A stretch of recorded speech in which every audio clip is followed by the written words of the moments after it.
mga resource persons. Thank you, Mr. Chair. Salamat po. Meron kayong binabanggit sa parte ng inyong sworn statement na meron pang kinalaman hindi lamang si dating Senador Trillanes, kasama pa rin si dating Congressman Saldico at si dating Speaker Martin Romualdez. At meron kayong lugar na binabanggit kung saan sila nagkikita. Pwede niyong ikwento ito? Pagkatapos po noon, nakamiting po ng mga foreigner po sa Dusitani si Senator Trillanes. Mga ilang araw po, na-meet din po ng mga foreigner, sina dating Speaker po Romualdez, si Boss El Saldico, sa townhouse po. Then kasama rin po si Senator Trillanes doon. Unit 9, townhouse sa may Makidli po.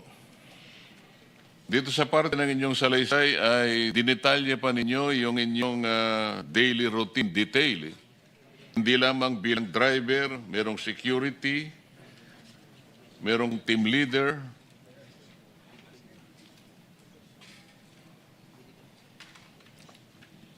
Masyadong detalyado ang pagkaka-explican nyo rito. Ibig sabihin, may nakatutok na driver, team leader, security, para sa operators ng ICC. Naka-importante nilang mga tao na dumating sa ating bansa. Alam ba niyo kung ano ang pakay nila? Meron bang nagbanggit sa inyo kung bakit ganun na lamang ang pagpapalaga at ang importansyang ibinigay ni Senador Trillanes, ni Saldico at saka ni former Speaker Martin Romualdez? Nung una po, wala po kaming idea na Pagkaraan, may idea ka na. yes po, basta ang sinabi lang sa akin noon, sir, mag-provide kami ng security kasi bisa po ito ni Boss Saldico. Meron kayong bilit na maleta patungkol dito sa operations ng ICC. Ikwento ninyo kung paano nag-operate ang maleta dito sa mga tauhan ng ICC na nagpunta sa ating bansa. Your Honor, ako po si Belnar Tube.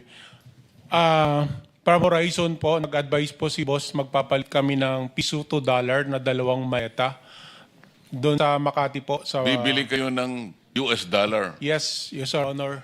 Dinala po namin ito sa Per Bank Makati sa Cedo Village po. Dalawang maleta worth of 50 to 60 M po ang laman. 50 to 60 million pesos ipapalit nyo sa US dollar. Yes, Anong po. bangko sa Makati? Per Bank po yung building, Your Honor, 146 sa Salcedo. Hindi siya bangko, sir. Parang money changer siya sa ano. Di ko ma-identify kung ano po yung room sa taas kasi marami po, isang beses lang po kami nag-deliver. So, hindi nyo Kasi through contact po yung kailangan pumasok doon, sir, kasi malaking halaga po yung pinapalit namin, sir. After nun, sir, alam mo ba ang dahilan bakit hindi sila dumaan sa bangko at sa money changer na lang dumaan? siguro, sir, sa laki ng figure po, sir. Hindi lamang yun. Yung pinaka-importante, bakit hindi sa bangko siya dumaan at dumaan siya sa money changer? Para hindi po matrace, sir, na ganong Ayun. malaki.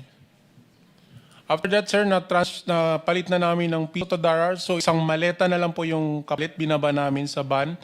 Then, Kanino nyo binigay? after po nun, sir, binalik namin sa Horizon. Ang narinig ko po, sir, ibibigay po kay Speaker.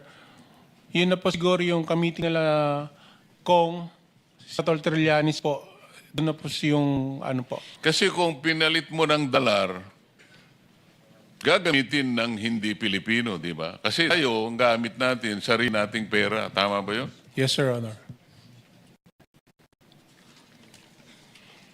Marami kayong mga litrato dito sa inyong pinagsamang sasay. Sino ang kumuha sa inyo dito sa mga taong operators ng ICC na inyong pinatitibayan na talaga nagsidating dito at inyong inistima at dinala sa lugar na kung saan sila magpupulong at ang ipangayata ay sinusundo pa ninyo ang mga taong kakausapin nila. Base dito sa pagkakaintindi ko sa inyong paglalahad dito. Tama ba? Yes, Your Honor. Ako po yung kumuha ng mga litrato, Your Honor. Eh, yung mga taong kakausapin nila sa araw-araw, base sa schedule na inyong inilahad dito sa inyong salaysay. Si Mark Tiksay po yung may contact, Your Honor, ng mga meeting po nila. Pero nakikita ninyo kung sino yung mga taong sinusundo ninyo na kanilang kakausapin. Yes, Your Honor. Ilan ang mga taong nausap nila magsimula nung pumunta sila rito hanggang sila'y matapos ng operation, sila'y nakauwi? Nung unang dating po nila ng December 2023, Your Honor, 2 beses lang po yung activity na ginawa nila. Yung na-meet po nila si Sunny Trillanes, then yung pumunta po sila sa townhouse. Then bumalik po sila October 2024, Your Honor. Then doon na po namin nakita ang sunod-sunod po na activity namin doon sa Maidas kasi yun po ang venue po ng investigation, Your Honor, ng mga foreigner.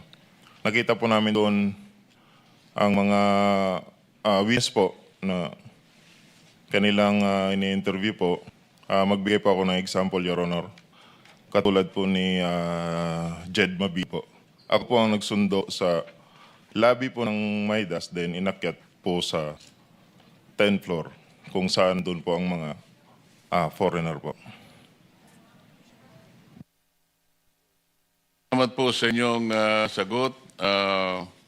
Balikan po natin sapagkat napaka-importante po ng ugnayan ng maleta mula sa Saldico hanggang sa mga bahay at lugar na pag-aari ni former Speaker Martin Romualdez. Gusto kong magsalita yung iba. Alam kong may kanya-kanya kayong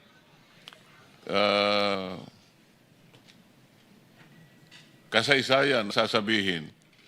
Meron kayong karanasan na sasabihin.